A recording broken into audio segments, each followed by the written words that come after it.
Hi friend, good morning. সবাই কেমন আছো? আশা করি সবাই খুব ভালো আছো, আর আমরাও ভালো আছি। আর আজকে চলে এসেছি সকাল সকাল আরেকটি নতুন ব্লগ নিয়ে। বাইরেটা যখন ঝাড় দিচ্ছিলাম, আমাদের এখানে তো আশেপাশে কোনো বাঙালি নেই, তো আর একটা ঘর বাঙালি এসেছে, তো তার সঙ্গে একটু কথা বলছিলাম, কারণ সে আগে একসময় এই পাশে একটা কোয়ার্টারে ভাড়া থাকতো, তো আবারও ভাড়াতেই এসেছে। আর এই যে মেয়েকে তাড়াতাড়ি তুলে দিয়ে এখন বিছানাটা তাড়াতাড়ি গোছাচ্ছি, কারণ যাব আজকে অন্য একটি কোয়ার্টার দেখতে।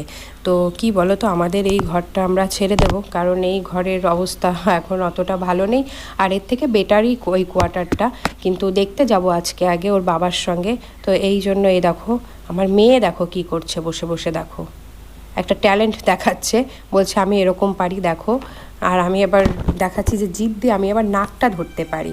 আর এই যে একটু মটন এনেছিল, তো মটনটা রান্না করে নিচ্ছে আজকে সকালেই, কারণ ওই ঘরে যাব, তো এই জন্যই আজকে তাড়াতাড়ি রান্নাটা করে নিচ্ছি, কারণ কোথাও গেলে না এসে আর রান্না করতে ইচ্ছা হয় না। এই জন্য আগে রান্নাটা করে নিলে মনে হয় যেন সব কাজকর্ম হয়ে গেছে, তো এই জন্য আগে আমি রান্নাটাই করে নিচ্ছি।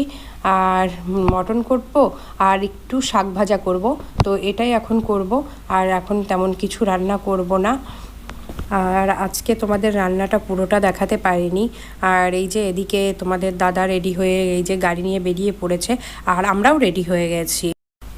আর কি বলো তো, এখন তো একটু হালকা ঠান্ডা পড়ে গেছে, তো গাড়িটা না এক চান্সে আর স্টার্ট নিচ্ছে না, জানি না কেন, কোনো প্রবলেম হয়েছে কি না, কিন্তু একটু লেট করে এখন। আর এই যে আজকে তালাটা তোমার দাদাকে দিয়েই দেওয়াবো, কারণ প্রতিদিন আমাকে তালা দিতে হয়, আর এই দরজাটা ভেঙে গেছে, ওই দরজাটা দিতে না খুব কষ্ট। আর এই দেখো মেয়ে গাড়ির ওপর উঠে বসে আছে, ওর যেন কোনো কিছুতেই এনার্জি নেই, দেখো কেমনভাবে বসে আছে, মনে হচ্ছে ওর কিছু একটা হয়েছে। দেখো চোখ মুখটা দেখো একটু, কিন্তু অন্য সময় ঘরে থাকলে বেশ ভালোই বদমাইশি করে। আর এই দেখো আমাদের কোয়ার্টারগুলো বাইরে থেকে এরকম লাগে দেখতে। আমাদের এখানে ওই দেখো মোষ, দেখো রাস্তাঘাটে সকালে আর বিকালে বেরোলে প্রচুর গরু মোষ দেখা যায়। আর এই যে সামনে দোকানে যাবে ওর বাবা, কারণ যে কোয়ার্টারটা দেখতে যাচ্ছি সেটা ওর বাবার নামেই হয়েছে সেই কোয়ার্টারটা। আর কি বলো তো, কোয়ার্টারটা যে ছিল আগে, জানি না সে কি অবস্থায় রেখে গেছে, এই জন্য দোকান থেকে আগে ঝাড়ুটা নিয়ে যাচ্ছি, কারণ কি বলো তো, আজকে নয় ঝাড়ু না দিলেও কালকে তো লাগবে, কারণ ওই যে কোনো কোয়ার্টারই এখানে নিলে না কোয়ার্টারে আগে কিছু কাজ করাতে হয়। আর এই যে আমাদের আবার দাঁড় করে রেখে সামনে একটা অফিস আছে, ওর বাবা আবার অফিসে যাচ্ছে। এখানে মনে হয় সাধারণত জলের অফিস, কারণ কোয়ার্টারে যে জলটা আসে এই অফিসে আগে কাগজটা জমা দিতে হয়, তারপরে ওই জলটা চালু করে। তো এই জন্য একটা কাগজ দিয়েছে ওর বাবাদের অফিস থেকে, তো সেটা এখানে আগে জমা দিতে হবে। আর কি বলো তো, এক একটা সাইডে কোয়ার্টারের জন্য এক একটা জলের অফিস, যেমন নয় যে পুরো সারা কোয়ার্টার নেই একটাই জলের অফিস, এরকমটি নয়। আর ওর বাবা আগে স্কুটিটা নিয়ে চলে গেছে, আর এই যে এখন আমি আর মেয়ে হেঁটে হেঁটে যাচ্ছি, তাও ঝাড়ু হাতে নিয়ে, তোমাদের দেখাতে পাচ্ছি না। আর এই দেখো রোডটা দেখো, লোকজন চলেই যাচ্ছে চলেই যাচ্ছে, খুব ভালোই, কিন্তু এই রোডটায় বেশ ভালো ভিড়, কারণ কি বলো তো, এটা তো ঝাড়গ্রামের রোড, যেটা আর কি মেদিনীপুর টু ঝাড়গ্রাম সেটা। আর এই দেখো মেয়ে দেখো কি করছে, ও ওর বাবার পিছন পিছন চলে যাচ্ছে, বারবার বলছি যাস না বাবু যাস না, কারণ সাইডেই কেমন ড্রেন জলের ইয়ে, তো কেমন যেন লাগছে, আর ভিতরটা দেখো একদম গাছপালা অন্ধকার, তো ও বারবার ওখান থেকেই ডাকছে ওর বাবাকে, ও একটু ভয় ভয় পাচ্ছে, ওই দেখো যাচ্ছে আর আসছে, মানে পুরোটা ঢুকতে পারছে না, 2-4 জন লোক রয়েছে ওখানে অফিসে, আর ও ভয়ে দেখো চলে আসছে, আবার একবার ঢোকার চেষ্টা করছে। তো আমি বললাম যে এখানে এসে দাঁড়া, তো আবার যাবে বলছে, দেখো মানে কি বলো তো, ও একটু ওর বাবার সঙ্গে বেশি থাকতে পছন্দ করে। আর এই যে আবার যাবে জন্য মন স্থির করে নিয়েছে, আর এবার ভিতরে পুরো ঢুকে গেছে, ওর বাবাকে যেই দেখেছে অফিস থেকে বাইরে বেরোতে, আর ও চলে গেছে। আর এই যে যাচ্ছি এবার আমাদের যে কোয়ার্টারটা পেয়েছে সেই দিকে, দেখো এদিকে কিন্তু অনেক ধরনের কোয়ার্টার আছে, তোমাদের একদিন পুরোটা ঘুরে দেখাবো। আর এই রাস্তাগুলো একদম খারাপ হয়ে গেছে, মানে দেখো ফোনটা ধরাই যাচ্ছে না, শুধু ঝাঁকুনি রাস্তাতে, প্রচণ্ড খারাপ রাস্তা। দেখো মানে খোয়া তো আর নেই রাস্তাতে, পুরো উঠে গেছে সব। আর ক্যামেরাটা দেখো কেমন লাফাচ্ছে। আর এই যে দেখতে দেখতে চলে এসেছি আমরা যেখানে কোয়ার্টার নিয়েছি, তো সেই সাইডে। তো আমাদের কোয়ার্টারগুলো ঠিক এরকমই ডিজাইনটা দেখতে লাগবে। আর সবাই এই যে সামনে ঘিরে নিয়েছে, আর এই যে চলে এসেছি আমাদের কোয়ার্টারের সামনে।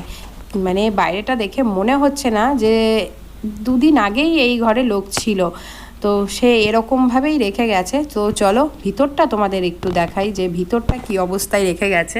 বাইরেটা তো দেখে আমার মাথাটা একদম গরম হয়ে গেছে। যে আর ওর বাবাকে বারবার বলছি যে তুমি এ কী কোয়ার্টার নিয়েছো, অন্য কোয়ার্টারগুলো কত সুন্দর, তুমি এটা কেন নিয়েছো। মানে সত্যি দেখো বাইরেটাই দেখো, তার এখন অ্যালোভেরা গাছটা রয়ে গেছে। কি বলো তো, যখন যে আসে তখন সে তার নিজের মতন করে নেয়, আবার ভেঙে চুরে চলে যায়। তো জানি না ভিতরে কীরকম আছে। তো চলো ভিতরটা ঘুরে দেখো, ওর বাবা বারবার বলছে আসো ভিতরে আসো, দেখে যাও। তো দেখো কি নোংরাটা, বাইরেটা মানে বলা যাবে না। আর যে ছিল সে কোনোদিনও কোয়ার্টারটা মনে হয় না যে কোনোদিন পরিষ্কার করেছে। আমরা যে ঘরে এখন আছি সেটা আজ প্রায় 5 বছর হয়ে গেছে, কিন্তু এই ঘরে কোথাও ওয়ালে কোনো কিছু হয়নি। আর দেখো মানে কি অবস্থা ঘরটার। এই ঘর নিজেকে আবার সব কিছু করে নিতে হবে যতটা পারা যায়। মানে সব ভেঙে চুরে নিয়ে চলে গেছে, এরকম অবস্থা। কোনো ঘরই অতটা ভালো নেই। তবে কি বলো তো, ওয়ালগুলো ভালো আছে, ফ্লোরটাও বেশ ভালো আছে, তবে উনি নোংরা করে রেখে গেছে। ভালো নেই বলবো না, ভালো আছে ঘরটা, এমনি ওপরে স্লিং এগুলো সব কিছু ভালো। আর আমরা এখন যে ঘরে আছি সে ঘরটা কেমন বলো তো, ওপর সাইডটা দিয়ে বেশি বৃষ্টি হলে জল পুরো দেয়াল চুয়ে পড়ে।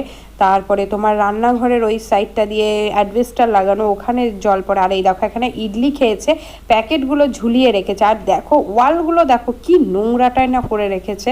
মানে এর পিছনে আমাদের অনেক খরচ প্লাস নিজেদের খাটুনি দুটোই হবে আর কি, কিন্তু কিছু করার নেই। এর থেকে ভালো কোয়ার্টার জানি না পাবে কি না, কিন্তু এটাই সাজিয়ে গুছিয়ে নিলে অনেক ভালো লাগবে দেখতে। আর এই দেখো বাইরেটা যেটা ভালো লেগেছে আমার, বাইরেটা এটা অনেকটা জায়গা আছে, আর এখানটায় অনেকগুলো গাছ আছে।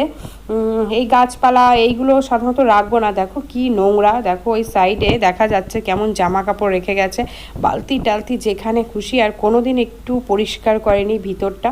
চৌবাচ্চাটা দেখো কি অবস্থা সব কিছুর। ফুল গাছ আছে, পেয়ারা গাছ আছে, তো ভাবছি এই গাছগুলো সব কেটে দেব। ওর বাবা যায় লোক দিয়ে কাটাবে, আর যদি নিজে পারে তাহলে নিজেই কেটে দেবে। মানে এই কোয়ার্টারটা যদিও ভালো, কিন্তু ভীষণ নোংরা। এখন নিজেদের একটু সাফা করে নিতে হবে, কারণ তুমি এই কোয়ার্টার আর হ্যান্ডওভার করতে পারবে না 1 বছর।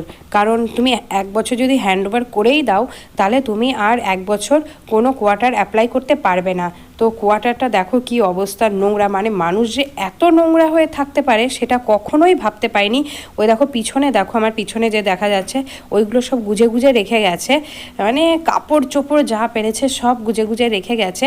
তো এইগুলো সব লোক দিয়ে পরিষ্কার করাতে হবে, আর যতটা পারা যায় নিজেরাই করতে হবে। তো আমার তো সত্যি দেখে খুব খারাপ লাগছে যে তুমি এরকম একটা কোয়ার্টার নিয়েছো। তো তখন তোমাদের দাদা বলছে যে এর থেকেও খারাপ আছে, কারণ এটা ঘরের কোনো অবস্থা খারাপ নেই, শুধু নোংরা করে রেখে গেছে, আর কিছু করার নেই। তো এটা হয়ে গেছে, এখন নিজেরা দেখি কতটা কি করতে পারি। আজকের ভিডিওটা আমি এখানেই শেষ করছি। অবশ্যই কমেন্ট করে জানিও কেমন লাগে।